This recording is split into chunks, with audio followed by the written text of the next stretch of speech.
All right, everybody. We are here for the Frankenhooker Q&A session/reunion. As with the previous panels, there's a microphone down in the far right corner. If you have any questions, just start to line up. As I see folks on the staircase, I'll start to throw it over to the audience. But only questions with a yes or no answer. Are these on? I think so. Are they on? Yeah. Hello? There we are. All right. No? Mine's Testing. dead. Yeah. Mine's dead, so. You, up in the back, raise your hand. Okay, got There it. we go. All right, it works. Can anybody hear me? Yeah. Oh, all right. Loud and clear. All right, so let's go through who's on our panel real quick. So, first, to my immediate right, we have Patty Mullen, who played Elizabeth in Frankenhooker, the titular Frankenhooker. Hi. Mullen, yes, hello. Next to her, we have Frank Henenlotter, the director of some of your favorite B movies, but in particular, director and co-writer of Frankenhooker. And finally, Jason Lorinz, who played Jeffrey, who created the Frankenhooker. There's my boy. Wait. 2 out of 3. Mullen Oh, Yeah. and James. Joe, oh my God. Hey, you were close. The worst part is that I Started had with notes. One more and we got to get violent. Listen, I say Fred. get violent right now. We don't need one more. We don't. The hell is this? So this is absolutely one of my favorite movies. So I was very excited to have the opportunity to sit and talk with you guys because I think that this is one of those movies that it's so strange, but also it's kind of brilliant in a lot of ways, in both the performances, the direction, the visuals. So I want to start with you two on what was it like when you saw the script? What was your thoughts reading the script for Frankenhooker for the first time? Well, I'll go. I got a script that was not called Frankenhooker. It was called Frankenstein 90. And it sounded very interesting, you know. And I read the script, and I was asked to audition for the movie and to report to Carolyn Sinclair. She was the casting director. And, you know, the only issue I had, and I discussed it, they said, oh, Frank Henenlotter would like to meet you. And I said, I don't understand why he puts a drill in his head. You know, that and the guy going down on the girl in the bar, but that had nothing to do with me. And he just said, no, you'll be great. Don't worry about it, you'll be great. Well, I shut my mouth and I said, okay, I guess I will be great. But now I understand what he was doing with that scene. And, you know, there's some drug overtone to this film, if you haven't noticed already. I mean, we make fun of it. It's very funny to talk about super crack, you know, but this was a real epidemic, you know, that was going on. And the fact that everybody has some kind of a crutch or some kind of a, you know, a thing that they rely on, and for this guy, it was this drill. And then it made sense to me. But that was the only thing in the script that I really kind of questioned. Wait a minute. I don't recall ever wanting to audition you because I saw you in Street Trash.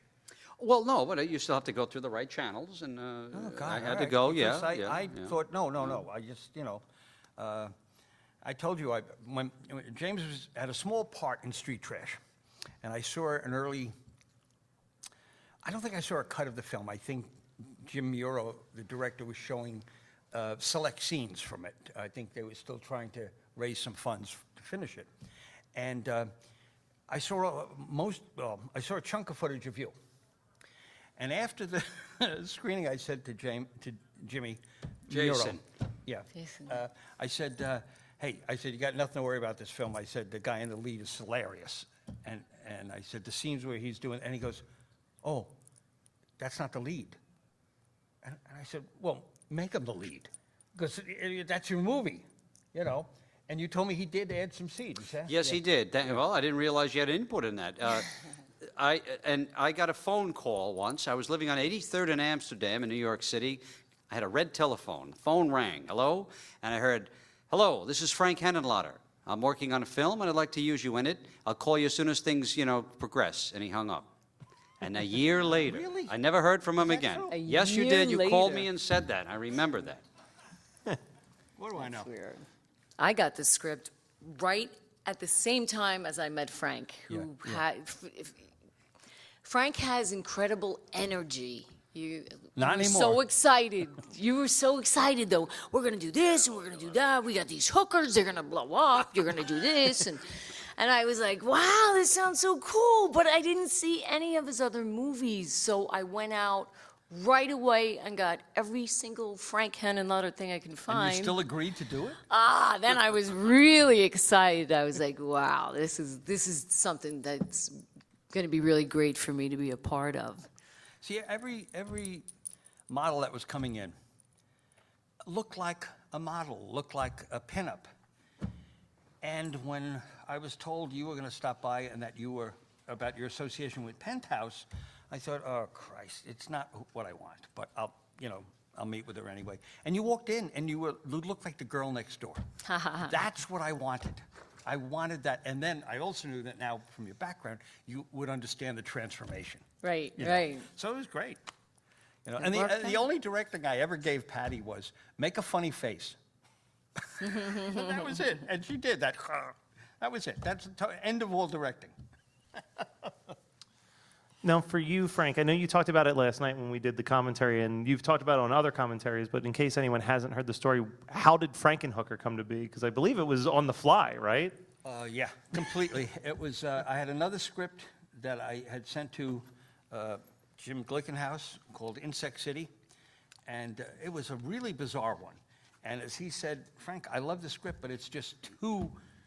I wouldn't put a penny into it. No one's gonna. It's just too much. It's just too out there, for the kind of commercial horror film he wants to release. And I'm thinking, all right. I mean, I'm not going to argue it. It's dead. But then he said, "Do you have anything else?" Well, no. But I realized I'm sitting across from a guy who wants to work with me, wants to make a film with me. And I said, well, yeah. And I have, these half-baked ideas that you always have in your head. And I said, well, there's one about a guy who, brings his girlfriend back to life by pieces of hookers, and he starts laughing. And he says, well, how did she die? And I'm going, I don't know. Lawnmower. All right? And he says, well, where does he get this? And every time he kept asking me a question, I was coming up with the answer, and all he was doing was laughing and laughing and laughing. And I think, looking back on it, we probably got maybe 45 minutes worth of material at the thing. And then he says, what else you have? And I'm telling you, my brain was fried. I mean, you could smell the smoke in the room. And I said, well, there's always a basket case too. And he goes, oh, I want that. He says, well, which one do you want to make? And I said, why don't we make them both back to back? We'll have the same crew, same effects. We just, I mean, it sounded so logical. I don't know why most people don't do that, but it worked out well. And that's that. And then when I got outside, I was there with Edgar Ivins, who was the producer for the film. And when we got outside, I said that I was going so fast, I didn't remember. And I said, Edgar, I don't remember what I just said. I said, do you remember what the plot was? What was I telling him? He's telling me this. And I went, oh, my God, we got to make this? And I was horrified because I just wanted, I came out of there thinking we have the deal for 2 movies. It didn't occur to me I have to make them. And that night I'm sitting at home and I'm thinking, oh, God, what is it? And I started coming up with lines and scenes, and I started laughing. I'm thinking, this could be a good film. This could be funny. And I always wanted to make a Frankenstein movie. Always wanted to make a Frankenstein movie I always judge a Frankenstein movie by the equipment scene, with the lab scene. Oh, yeah. And that's what I wanted. And and we got that in it. So I was, that was my goal. I want to make a Frankenstein movie. I want to do a James Whale film in color. You did it. I never knew that you had shot that in Basket Case 2 back to back, but it makes a lot of sense because I think both of those films they're kind of like you at your most, like, let's throw things at the wall and make this work. Like, they're very over-the-top movies in the best way. It worked because Gabe Bartalos was the head of the special makeup effects thing. And Gabe is insane, but he's also a very intelligent coordinator. Yeah. He knew what was being made at every moment, despite the fact that he might be hysterical laughing. And he used to sit there with Jan Saint and encourage Jan Saint to make the sounds of a bear. I mean, it's like, that's like, okay. But what he liked about it is he could use the same materials, and he while we were shooting Frankenhooker, they were making all the freaks at the same time. Okay. They needed time for that, so it made sense we shoot Frankenhooker first. It had less effects, and it was great. It was really great. What were some of you, for all three of you, what were some of your favorite moments during filming? Do you have memories that you kind of reflect back on all these years later as just like, that was the best time? For me, there was no best time. It's work. It's work, okay? I mean, it's work, and it's hard work, and as much as I love special effects, they kill you, all right? They don't work. But obviously, it was blowing up the hookers. I had so much fun with that. Before we did that, it was just me and Peter Clark filming the girls having the party. Because, they didn't want the crew members gawking at them. And even when we did it, when you're taking a focus thing, I said to Pete, make sure you don't accidentally, and it was great. And they were all in such a good mood. They were having a good time, even though, I don't know if they liked each other or got along. I don't know. But they behaved that way. It was really, really kind of wonderful. And then at one point I said, all right, we'll finish this after lunch. And they went, oh, no, Frank, you got to finish it now. I'm thinking, why? And they said, well, if we eat, our stomachs will... Be bloated. Yeah. Of And I course. went, okay. Makes sense. Yeah, I mean, what do I know? So that was the most fun. And I mean, it's the only, of all the films I've done, it's the only scene that I can laugh at. The same spots, every scene. I laugh at that scene so much. I almost wish that was on my grave. It's just a video screen he killed playing that? 6 hookers or 8 hookers in a hotel room. And it was very clear, it wouldn't have worked with blood. If I had done a gore scene, he's killing people. And Gabe even said, can I put red powder? And I said, no, fireworks. As long as it's fireworks and the sound of fireworks, you can't help but laugh. Right. Even though these people are dying, It worked. I'm sorry, but they're funny. And the head flying through the air looks like a fake head flying through the air. Yeah, I mean, right? Jesus, Nothing real yeah. about that. Yeah. It really And then brings it you hits- back to the fantastical aspect of the movie when that happens too. Like it's like you could, I don't know, I mean maybe you could buy into the lawnmower death, but like that's the moment where you're like, okay, this is just for fun. Like we're just having a good time with this movie right now. Right. How about you two? Any memories of filming that you still are like, that was a great time doing that scene? Lots of memories. Oh my goodness. I loved being in the fat suit in the beginning. Remember when you were playing with the eyeball, the brain eyeball, leaning on in you? That was like, before I became Frankenhooker, but the unveiling was fun too, getting to knock you over. Remember that? And then those shoes, those shoes were actually made out of wood. There was 2 pairs of them. And I would always try to look for the ones that were really even and good, but sometimes I would get the ones that were like, one of them was crooked, and when I'm walking like that, it's because these shoes, who made those shoes? So whoever made those shoes made one of the pairs uneven. So when you see me almost falling over, I'm really almost falling over because I couldn't get the good pair. So, I mean, just a lot of parts of the movie. I needed Frankenstein shoes, but it makes no logical sense. I mean, why would he put Frankenstein shoes on? I mean, it just doesn't make any sense. But I don't care. It worked. Well, my shoes suck too. I remember I didn't care for the shoes at all. Uncomfortable, tight. You had those slippers on that go with Actually, scrubs. I used my own shoes for this. I remember, and my own did. socks. He had the scrubs on when he ran out of the garage. Yes, you had, I think, blue scrubs. Yeah, but my shoes were my shoes. And It's they real were shoes. all right. I mean, I'm sorry that you had such a bad time. But as for No, it helped memories me with of, the walk. I at first it was very uncomfortable, but I grown to like. There's a lot of times where I am all alone in Yeah. these scenes, and I guess that's why I started mumbling and kind of talking out loud, because it's you tend to think that, oh, this is boring, or nobody wants to just see you go through a book and then do this and say, So I guess out of insecurity, I started kind of mumbling things, and luckily Frank picked up on it and was kind of, oh, okay, let's do this, let's do that, and so it was almost like a nervous breakdown being directed, and that part. It scared me in the beginning because of being alone. Imagine somebody, he's got a camera on. Imagine being filmed and I've got nothing to say. You're just shooting me and what I do and my behavior, and Well, so I enjoyed the alone time. the ad libs were brilliant. I had to use them. I just asked James not to ad lib on camera, but I think the deal was, as long as I laugh, we keep it.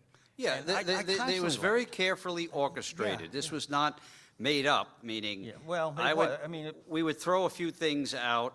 That sounds good. That doesn't sound. It was like a shorthand. Yeah, Like, yeah. okay, good. Who? Van Johnson? No. Whatever the thing would be. And so, it's. I hope it was enjoyable for you too, because we kind of have the same sense in terms of nostalgia and comedy in a way. You mentioned it last night during we did a commentary last night here, and that everybody in this film has a sense of what, and this is the brilliance of the whole movie, because you have to have the right actors that understand, and the Spanish pimp, okay. He was that great. goes under this table. Anyway, he was really great. Yeah. And, you can't direct that. I mean, you can to some degree, but either you got the guy or you don't. And you even said he understood it. He got the tone of what was going on. Completely. Oh, he skeeved me out. I You and remember them that. exploding bitches. I mean, you can't tell To anybody. this Yeah, day, he's my mother good. quotes that line. She still does. You and your exploding bitches. It's like a comedy right, thing right. in the house. Right. She's on her way. She was. okay. They were at Roadside America earlier. They're running late. But also what James did was he made everything sound like a spontaneous ad lib. I mean, that's what the genius of it was, because he never once sounded like you were reading from a script or reading lines. All the mumbles, all the comments, they all flowed. They all It worked. did flow. Yeah. I would say that the mumbles are what really makes the opening credits so captivating too. Like just listening to What's James. he doing? Yeah, What's he he's just- talking about? There's all these Exactly. drawings, and it would be a captivating opening just with the hand drawing stuff. But it's that insane mumbling where you don't understand what's right. being said. You're like, what is this movie that I'm about to watch? Last night, Frank, you mentioned something that I had never noticed in all the times that I watched this. But there's really no blood in this movie at all, except for the lawnmower scene. Right. I mean, again, I'm mystified that we got an X rating from this film. I mean, That's what? amazing. And the MPAA back then, if I can digress, were I don't know. If I was doing a G-rated kids film, I'll be damned if I'd submit it for a rating. Yeah. Because if the majors do something, that's one thing. Independent filmmakers, fuck you. That's basically it. And the head of the MPAA at the time, of the ratings board, I meant, called Shapiro Glickenhaus. We submitted the film, waiting to hear back, and they called SGE and got the secretary on the phone, and the guy who was in charge, and I forget his name, which is good, said, congratulations. You have the first film rated S. And she said, S? You mean like S for sex? And he said, no, S for shit. Yay! But that was their starting off point. How do you negotiate with these assholes now? I mean, who the hell are you? You're supposed to pick a rating that's suitable, not give me a review. Yeah. Okay? And Jim Glickenhaus, he loved it because now he had ammo. He went to every trade paper, every single one, and gave a story about that. Embarrassed the hell out of them. Okay? Good for him. And then, we said we want to appeal it, and there's rules for that, and we appealed it. and it came back 50-50, which meant another appeal. We did 2 appeals. And I remember standing there saying, there's no blood. What?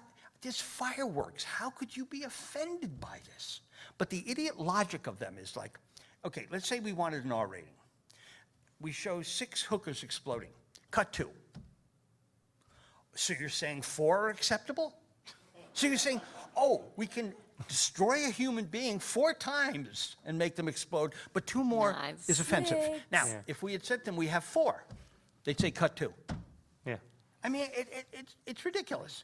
And, I mean, there's no way to win, so we just said, fine, fuck it, we'll put it out unrated. They did make an R-rated cut for, like, Blockbuster and some like that, which is, you know, Right, right. absolutely worthless. But, Yeah. I mean, that's what we were up against with that. And, I mean, I kept stressing, you know, they were offended. They said, oh, all the sex scenes. What sex scenes? There were no sex scenes in the There film. was one. You know, and There's and very they- little sexiness in that sex It scene wasn't as well. exactly. It wasn't about, Especially Head- with the Miracle Whip man. Threw it out the window. Yeah. and they were complaining about the examination scene. I'm saying R-rated nudity. How come I'm being penalized when everything on Cinemax is showing the same stuff? Well, you know, there's a certain point where you just say, you know, fuck you guys. You know, you just have to walk away. And when we did Basket Case 2, we knew that they were going to attack the scene where Belial and the little female Belial have sex. You know, it's funny, all right? When the little female is getting excited, her foot starts going like this and everything. And what we did is let it run long because we knew, okay, we're going to have to cut X amount of shots out of it, so let's start with enough. Well, because of Jim Glickenhaus's publicity blitz against the MPAA, when we submitted Basket Case 2, Not a word. they came back with an R rating immediately. Immediately. Oh my God. And then I said, well, let it run long. I don't care. I mean, what else do you see you little monsters fucking on the screen? You know, I mean, we can get away with it now, so that's enjoy funny. it, you know. And we added wedding belts to that scene, which I think is so hilarious. Wow. If you want to know more stories about how terrible the MPAA is, I highly recommend anyone checking out the documentary This Film Is Not Yet Rated, which really dives into it. Frankenhooker had probably, I would say, one of the most iconic VHS boxes with the talk box that says, "Want a date?" Where did that stem out of? That was entirely the idea of James Glickenhaus. That was entirely him. Very he was smart. like, he did a William Castle back in 1990. And I am convinced that the success of the film on home video was because of that box. I don't think it was the film. I think it was the box, because the box is what drew the people in, got them to see it, made them buy it, made them rent it. Everything, I mean, that was the first step. Not the title, not anything, but that box, that damn box, which is, I don't mean that damn box bad. I just thought that box was brilliant. Brilliant. Everybody had to press a button. You know, I still have about a dozen sealed boxes, but of course the batteries are dead. So Yeah, they're- there's a thing on YouTube on how to fix that box. I know, there really is. There is, Yeah. It's Great. cute. How to fix your talking Your Frankenhooker own- box. Hey, everything's on YouTube. Hey, it looks like we have someone lining up for a question, so let's throw over there. Yeah. Hi, I had a two-part question, actually. Uh-oh, trouble. For the, it's Elizabeth, right? Right? As the, everything about her after she comes back to life is purple. The serum is purple, her bag is purple, her hair, everything. Was that a production reason? Like it was easier to shoot? Well, it was the purple estrogen-based serum that he packed her in, Yeah, right? but I listen. When I did Brain Damage, I remember saying, I want this film to be about blue. I just wanted the color in it. That's the predominant thing. And then when I spoke to the original director of photography for Frankenhooker, I said, I want this to be purple. And he I went, remember you saying yeah. that. I And he want went, purple. I don't want understand black. what you're I meaning. want this. I don't know. yeah, I don't yeah. get it. And I'm thinking, well, maybe you're not going to work out. You know. and he didn't. Yeah, I remember you saying that. Yeah, it just, I You don't know wanted why. I purple. don't have no He wanted reason for it. purple, yeah. I wanted purple, and I wanted the liquid purple. I wanted the brassiere purple. I wanted it. Everything. We even, oh God, we even had a moment where we were going to show, when Patty's taken off in the room with David Lippman, with the chubby guy. Right. Miracle Whip. Okay. You see him look down, Dave. and then he looks back up. Well, when he looks down, we wanted to show her, Purple pubic hair. yes. And Patty didn't want to I do it for wouldn't I've been absolutely. But I said, well, and I told you BB will do it Right. as long as you approve of that. Right. And I remember they were working on and one day they come in and BB says, "What do you think?" And I said, "Too brown." And they go back out until we got the right color purple. And then I'm the one who cut it out of the film. I thought it was for that moment. It was just not graphic, but it was a little vulgar. It took it someplace else. It did. you It know, did. No, it really instead of- did. yeah. And I took, and I took, when the girls are dancing and blowing up, there's moments where I didn't filter the nudity. I just, and I took that out also because I figured when I was watching the footage of it, my eyes were going there. And I'm thinking, well, if my eyes are going there, so everybody in the audience is going to be looking in the wrong place instead of where, what the scene is. So, Right. And I've got those scenes at home, by the way. No, I don't. I don't know where they are. They were I think that was all junk. It when I wasn't seen my pubic hair. No.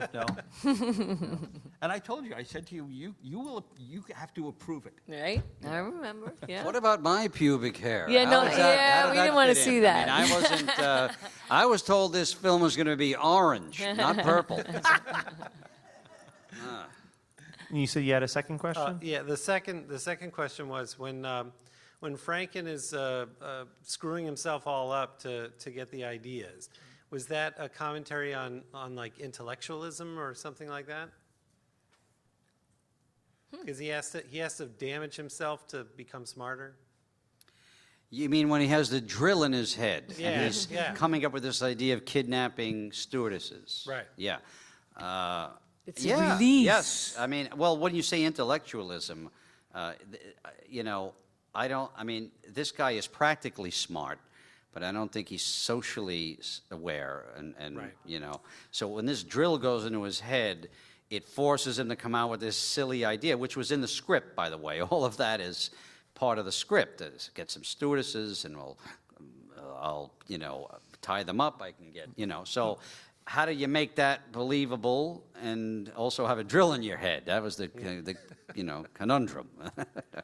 So Well, I don't know. What do you think? Well, I also wanted Jeffrey Franken to be a drug addict, but not be obvious about it. Right. That was the whole point. Right. He Just puts like that- Elmer. he Like an Elmer. Yeah, he puts the drill in his head, and he sounds like a coke addict. Oh no, I'm going to do this. Don't want to do that. No, Yeah. that's a bad idea. I got a good idea. Oh, that's a better idea. I mean, the only thing he wasn't doing was shaking his leg. Yeah. But it's there if you want to see it. If not, it's just a funny scene. But please, no more questions about meaning. Oh, okay. All right, thank you very much. Right. Thank Is you. there someone else? Yeah, I thought I saw someone coming down. Hello. Hello. So Elizabeth's head is in the goo for a while. Jersey Boy has the head out, pours wine down it. The head is still like not white, and the hair is still blonde. And then later, the head is white and the hair is black. Other body parts, there's just like a tit mouth and feet, ass. So I'm like, Wait. so it's Frankenhooker, and so I would think like maybe her face would be green or something, So I was just wondering what that is about, or if that was just an aesthetic choice, and Yeah, it's a very simple answer. Gabe said to me, "What do you want to do?" I got a cover with scars, and I said, "She's a monster, but I don't want her looking like a monster. I want it to be attractive. I want, it's simple as that. We put the white on because it's better than green. Green would scare you. White is still pale and attractive. And even her few scars weren't a turnoff. So it was just, the joke is she's a sexy monster and she should be sexy. And you are sexy. despite the scars. You know, Why, thank you you. know how to act sexy. With scars. With scars, right? And the purple was the serum that he kept me in. That's why my hair turned purple and my, Or maybe, who knows? nipples. Yeah, could be something I ate. I thought it was black, like The hair? No, that was like a dark purple, real dark, dark. Oh, Yeah, okay. kinda And like you know, the wig I we wore. didn't make that. We just went to St. Mark's where they had all the, back in those days, they sold all these goddamn wigs. Yeah. You could buy sunglasses and rings and any wig you wanted. So we were just down there. I said, get me the most purple long-haired wig you can find. You know. So we're like the little creatures I was talking about. Were those like tests for Basket Case 2, or like were She's they talking just about when they working on came out of stuff? the fridge, no. right? Yeah, No, the fridge no, stuff. no, Right, That's right. not black and dark purple. That's just No, but those weren't put together Yeah. by Jeffrey. They kind of got They were stuck morphed together. together by the yeah, lightning. morphed together. And Perfect. that was like a spontaneous fusion of body parts. Did that serve a purpose for the people who made them as like practice for Basket Case 2? Because you guys were doing back to back? We were Okay. already filming we already had the creatures designed for Basket Case 2. Those were just for This fun. was fused body parts. Here's what I was thinking is, everybody said, oh God, I love seeing tits in a movie. Well, what happens if there's 4 of them wrapped around something? All right? I mean, really, that was it. Yeah. What happens if this? You want to see a butt? Well, what if above the butt is the mouth? That was the idea, you know? If you're going to objectify a female body and thing, well, what about this? Here, I'm giving you a lot of it, and What if you we know, do it to you instead? yeah. And I mean, that's why that's so funny. I mean, they just, they're, I think they are. Yeah. No, I love it. Thank you very much. Thank you. All right, well, we have to wrap it up, unfortunately, but if it's not too much to ask, Patty, can you give us one quick, want a date with the face? I would have did that anyway. Want a date? Going out? Got any money? Looking for action? Want any company? Thank you all so much Thank for you. this. Make sure that you go and check these guys out. I mean, I don't know if they'll be back at their table. They're closing up the vendor room in 20 minutes. But tomorrow, come by and say hi to everybody. And thank you so much, everyone. Thank you for coming. Very nice seeing you again. Yeah, have a great night.